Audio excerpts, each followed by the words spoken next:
ኦሪት ዘጽአት ምዕራፍ 12 እግዚአብሔርም በግብፅ አገር ሙሴንና አሮንን እንዲህ ብሎ ተናገራቸው። ይህ ወር የወሮች መጀመሪያ ይሁናችሁ፣ የዓመቱም መጀመሪያ ወር ይሁናችሁ። ለእስራኤል ልጆች ሁሉ ተናገሩ በሉአቸውም፣ በዚህ ወር በአሥረኛው ቀን ሰው ሁሉ ለአባቱ ቤት አንድ ጠቦት፣ ለአንድ ቤትም አንድ ጠቦት ይውሰድ።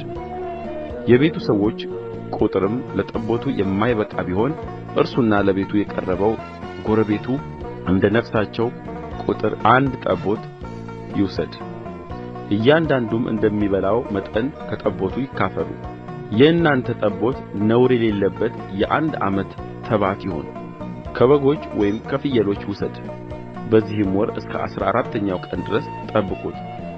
የእስራኤልም ማኅበር ጉባኤ ሁሉ ሲመሽ ይረዱት። ከደሙም ወስደው በሚበሉት ቤት ሁለቱን መቃንና ጉበኑን ይቅቡት። በእሳት የተጠበሰውንም ሥጋውንና ቂጣውን እንጀራ በዚያ ሌሊት ይብሉ፣ ከመራራ ቅጠል ጋር ይበሉታል። ጥሬውን በውኃም የበሰለውን አትብሉ፣ ነገር ግን ከራሱ ከጭኑ ከሆድ ዕቃው ጋር በእሳት የተጠበሰውን ብሉት። ከእርሱም እስከ ጥዋት አንዳች አታስቀሩ። እስከ ጥዋትም የቀረውን በእሳት አቃጥሉት። ወገቦቻችሁንም ታጥቃችሁ ጫማችሁንም በእግራችሁ በትራችሁንም በእጃችሁ አድርጋችሁ እንዲህ ብሉት፣ ፈጥናችሁም ትበሉታላችሁ። እርሱ የእግዚአብሔር ፋሲካ ነው።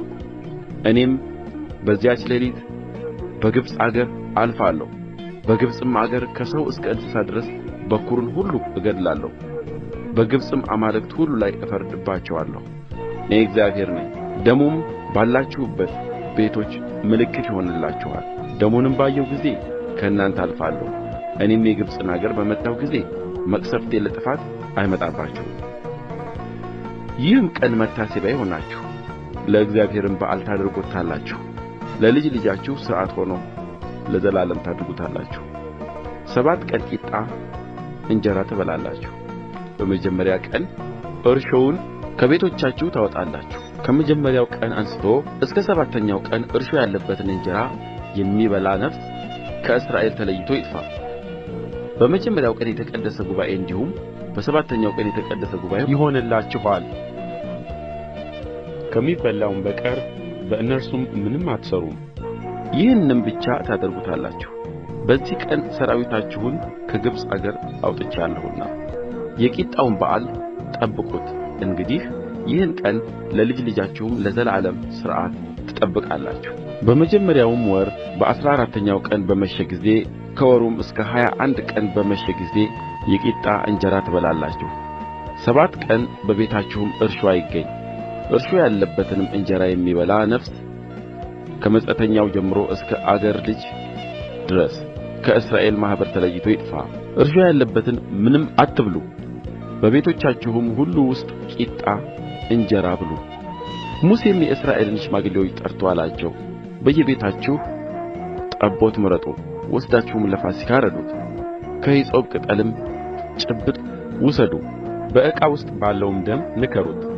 በዕቃውም ውስጥ ካለው ደም 2ቱን መቃኖችና ጉበኑን እርጩ።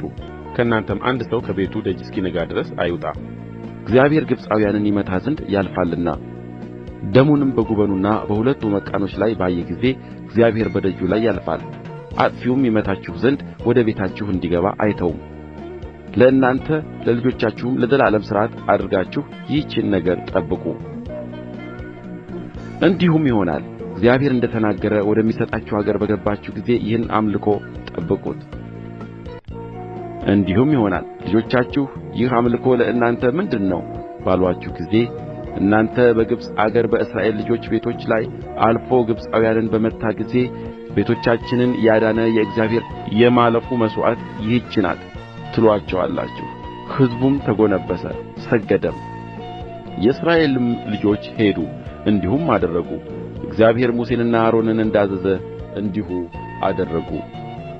እንዲህም ሆነ፣ እኩለ ሌሊት በሆነ ጊዜ እግዚአብሔር በዙፋኑ ከተቀመጠው ከፈርዖን በኵር ጀምሮ በግዞት እስካሉት እስከ ምርኮኞች በኵር ድረስ የግብፃውያንን በግብፅ ምድር የተገኘውን በኵር ሁሉ የእንስሳውንም በኵሮች ሁሉ መታ። ፈርዖንም ባሪያዎቹም ሁሉ ግብፃውያንም ሁሉ በሌሊት ተነሡ፣ የሞተ የሌለበት ቤት አልነበረምና በግብፅ ምድር ታላቅ ልቅሶ ሆነ። ፈርዖንም ሙሴንና አሮንን በሌሊት ጠርቶ እናንተ የእስራኤልም ልጆች ተነሡ፣ ከሕዝቤ መካከል ውጡ፣ ሂዱም እንዳላችሁም እግዚአብሔርን አገልግሉ፣ እንዳላችሁም መንጎቻችሁንና ከብቶቻችሁን ውሰዱ፣ ሂዱም እኔንም ደግሞ ባርኩኝ አለ። ግብፃውያንም ፈጥነው ከምድር ይወጡ ዘንድ ሕዝቡን ያስቸኵሉአቸው ነበር፣ ሁላችን እንሞታለን ብለዋልና። ሕዝቡም ሊጡን ሳይቦካ ተሸከሙ፣ ቡሃቃውንም በልብሳቸው ጠቅልለው በትከሻቸውም ተሸከሙት። የእስራኤልም ልጆች ሙሴ እንዳዘዘ አደረጉ።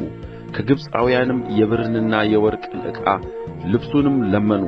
እግዚአብሔርም ለሕዝቡ በግብፃውያን ፊት የፈለጉትን እንዲሰጡአቸው ሞገስን ሰጠ።